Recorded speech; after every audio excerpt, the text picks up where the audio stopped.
نحمده ونصلي ونسلم على رسوله الكريم أما بعد قال الله تبارك وتعالى فاصدع بما تؤمر اللهم صل على محمد وعلى آل محمد كما صليت على إبراهيم وعلى آل إبراهيم إنك حميد مجيد اللهم بارك على محمد وعلى آل محمد كما باركت على إبراهيم وعلى آل إبراهيم إنك حميد مجيد۔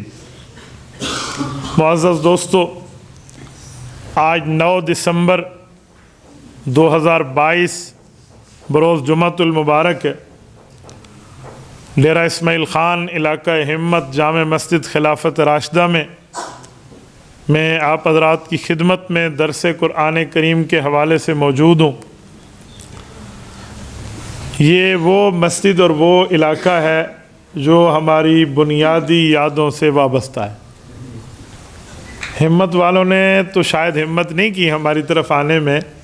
کچھ دنوں پہلے میرا یہاں آنا ہوا تو یہاں بزرگوں کی، ہمارے پرانے ساتھیوں کی زیارت ہوئی، خصوصاً ہمارے بھائی اقبال صاحب کو اللہ جزائے خیر عطا فرمائے، حضرت ہمارے سیٹھ صاحب کو اللہ پاک خوش و خرم رکھے، بھائی زبیر صاحب، قاری عثمان صاحب، جتنے جملہ احباب ہیں، مشورے کے ساتھ کہ یار ساتھیوں کو پرانے طور پہ پھر جمع کریں، تو خالی جمع ہونے میں، کھانا کھانے میں کیا فائدہ۔ میں نے کہا یار بیٹھیں تو کوئی درس قرآن کے حوالے سے بیٹھیں، تو سب نے اس بات کو پسند کیا، اور آج کی محفل ایک بار پھر اسی طرح دوبارہ جمع ہونے کی محفل ہے۔ اللہ تعالیٰ آپ حضرات کو جزائے خیر عطا فرمائے۔ آپ میں بیٹھے ہوئے بہت سے چہرے ہمارے حافظ صاحب کی، باقی حضرات کے بہت پرانے اور شناسائی ہے۔ میری دعا ہے رب کریم آپ سب حضرات کو یوں ہنستا مسکراتا کھلتا کھلاتا رکھے۔ اللہ پاک آپ سے اور آپ کی نسلوں سے دین کی خدمت لے۔ رب کریم ہمارے تمام ان بزرگوں کا سایہ ہمارے اوپر سلامت باکرامت فرمائے۔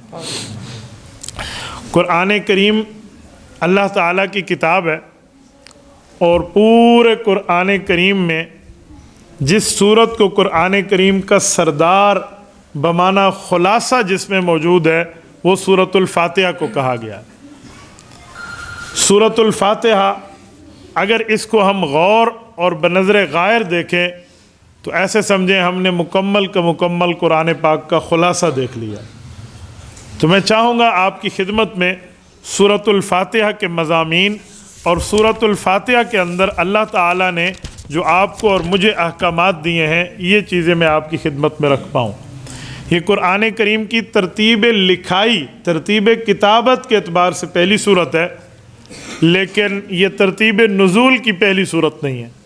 نازل ہونے میں جو پہلی صورت ہے وہ سورۃ العلق ہے، جو ابھی ماشاءاللہ ہمارے حضرت حافظ صاحب پڑھ رہے تھے، اور وہ قرآن کریم پڑھ رہے تھے، اور میں ایک بات سوچ رہا تھا، 4 نسلوں تک تو میں ان کو جانتا ہوں کہ قرآن کریم کے محافظ لوگ ہیں۔ یعنی محمد ان کے والد صاحب حافظ رفت یہ حافظ، ان کے والد صاحب قاری عبداللطیف صاحب استاذ الحفاظ، ان کے والد صاحب حضرت مولانا غلام صدیق صاحب وہ حافظ، آگے مجھے نہیں پتہ، لیکن ایک سلسلہ تو ہے نا۔ کتنی بڑی بات ہے کہ رب کریم نے کئی نسلوں کو قرآن کریم کی خدمت کے لیے چن لیا۔ اللہ پاک یوں ان کے اس خدمت کو جاری اور ساری فرمائے۔ تو پہلی صورت تو وہی اتری ہے جو ابھی انہوں نے پڑھی ہے، لیکن رسول اللہ صلی اللہ علیہ وسلم کے حکم پر پہلی صورت لکھنے میں یہ رکھی گئی۔ اسے کہتے ہیں ترتیب توقیفی، یعنی اللہ کے رسول صلی اللہ علیہ وسلم نے آیات کے اترنے کے بعد خود فرمایا تھا اس آیت کو اس جگہ رکھ دو، اس صورت کو اس جگہ رکھ دو۔ آج جو قرآن کریم الحمد کے الف سے والناس کی سین تک ہمارے پاس موجود ہے نا، یہ رسول اللہ صلی اللہ علیہ وآلہ وسلم کا بتایا اور لکھوایا ہوا ہے۔ یہ ترتیب اللہ کے رسول صلی اللہ علیہ وسلم کی ایسے ہے۔ توجہ رکھنا، میں سورۃ الفاتحہ آپ کی خدمت میں پڑھ کے اس کا ترجمہ اور چند باتیں بطور تفسیر آپ کی خدمت میں رکھوں گا۔ بسم اللہ الرحمن الرحیم، الحمدللہ رب العالمین۔ سب تعریفیں اس اللہ تعالیٰ کے لیے ہیں جو تمام جہانوں کو پالنے والا ہے۔ الرحمن بے حد مہربان ہے، الرحیم نہایت رحمت کرنے والا ہے۔ مالک یوم الدین انصاف کے دن کا مالک ہے۔ ایاک نعبد و ایاک نستعین، اے اللہ ہم خاص کر تیری عبادت کرتے ہیں اور تجھ ہی سے مدد مانگتے ہیں۔ اہدنا الصراط المستقیم، اے اللہ ہمیں سیدھے راستے پر چلا دے۔ صراط الذین، ان لوگوں کا راستہ،